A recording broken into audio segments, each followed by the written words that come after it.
Hello दोस्तों, हमारे YouTube channel में आपका स्वागत है।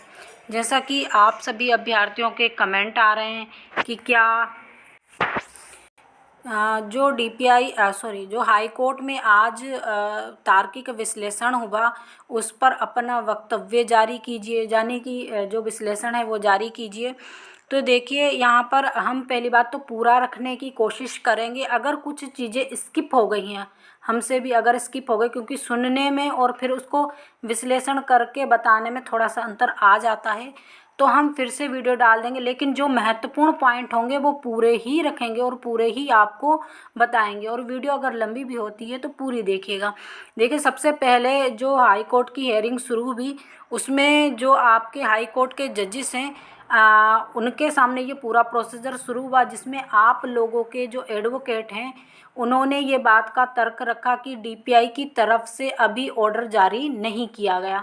तो यहाँ पर जो हाई कोर्ट के जजेस थे उन्होंने कहा कि डीपीआई की तरफ से जो हलफनामा है वो दाखिल कर दिया गया है। आप किस ऑर्डर की बात कर रहे हैं? तो उन्होंने ये कहा कि डीपीआई ने केवल हलफनामा दाखिल किया है अभी तक। यानी जो हाई कोर्ट के जजेस थे उन्होंने कहा है कि डीपीआई ने 2 तारीख को ही हलफनामा जमा कर दिया था। उसके बाद जो आप लोगों के एडवोकेट थे उन्होंने कहा हलफनामा तो दाखिल किया गया लेकिन ऑर्डर दाखिल नहीं किया गया। तो यहाँ पर यही बात हुई जजेस और आप लोगों के एडवोकेट के बीच में। तो जब 2 तारीख को हलफनामा, फिर उन्होंने ये पूछा कि कौन से ऑर्डर की आप बात कर रहे हैं, तो उन्होंने बताया कि एक ऑर्डर है जो डीपीआई को जमा करना है हाई कोर्ट में। अब दूसरी बात यहाँ पर जो आप लोगों के एडवोकेट हैं उन्होंने ये तर्क रखा कि इस ऑर्डर के बिना हाई कोर्ट के जजेस जो हैं वो अपना जजमेंट नहीं दे पाएंगे। फिर हाई कोर्ट के जजेस ने डीपीआई के महाधिवक्ता से पूछा कि अभी तक आपको जब आदेश दिया गया था कि ऑर्डर जारी कर दीजिए, यानी ऑर्डर जो है हाई कोर्ट में जमा करवा दीजिए, तो आपने अभी तक ऑर्डर क्यों नहीं जमा करवाया? उन्होंने कहा आपको 2 तारीख का समय दिया गया था, जिसमें आपने 4 वीक के समय के अंदर उसको जमा नहीं किया, केवल हलफनामा दाखिल किया। उसके बाद आपको फिर से 1 वीक का समय दिया गया, यानी 6 तारीख को।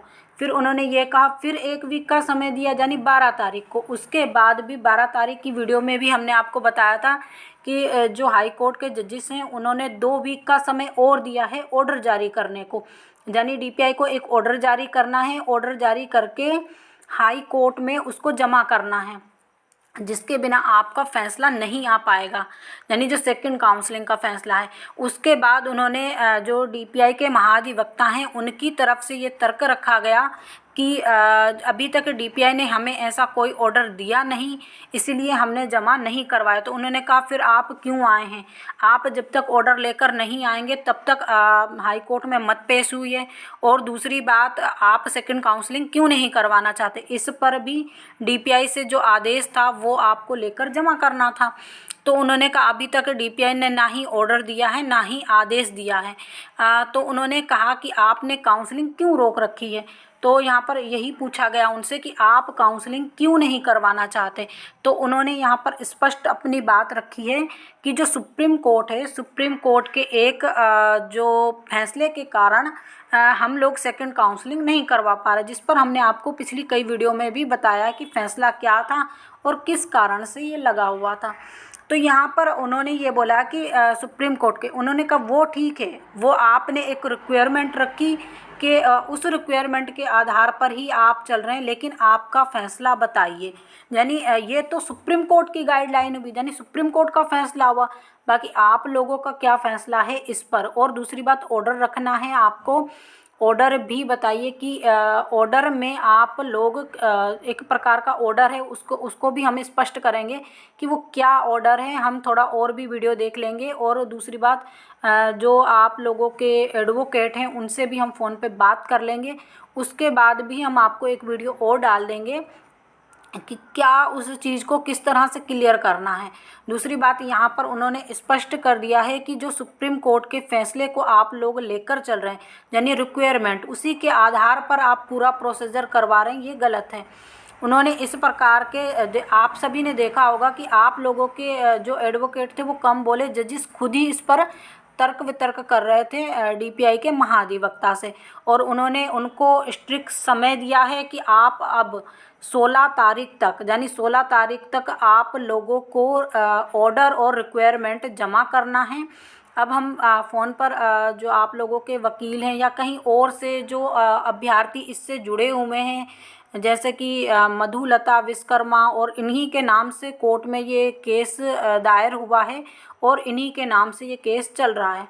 तो जो भी अभ्यर्थी इस केस से जुड़े हुए हैं, हम उनसे फ़ोन पर बात कर लेंगे कि क्या ऑर्डर था और ऑर्डर में ऐसी क्या महत्वपूर्ण चीज़ है जो आप लोगों की सेकंड काउंसलिंग के लिए इम्पोर्टेंट है, और जिस पर बिना ऑर्डर के हाई कोर्ट कोई भी फैसला नहीं दे पा रहा है। ऐसी क्या इम्पोर्टेंट चीज़ है।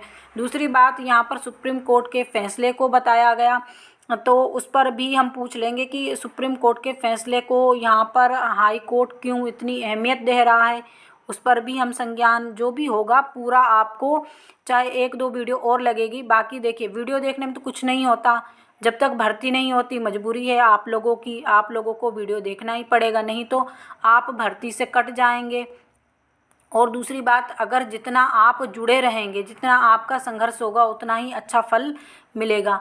हम दूसरी बात, यहाँ पर हाई कोर्ट से भी जो अपडेट मिलती है वो भी डालते रहते हैं, और जो इधर उधर की जो डीपीआई की तरफ से है वो भी डालते रहते हैं। जैसे ही हम फ़ोन पे बात कर लेते हैं, ऑर्डर का क्या प्रोसीजर है ये भी आपको डाल देंगे। तो इसी प्रकार की जानकारी के लिए हमारे साथ जुड़े रहिए। जो लोग हमारे चैनल पर पहली बार विजिट कर रहे हैं, प्लीज़ चैनल को भी सब्सक्राइब कर लीजिए, वीडियो को अधिक से अधिक लाइक कीजिए, शेयर कीजिए, और भी हम वीडियो सुन लेंगे। अगर कोई चीज़ रह गई होगी तो वो भी डाल देंगे। Thank you.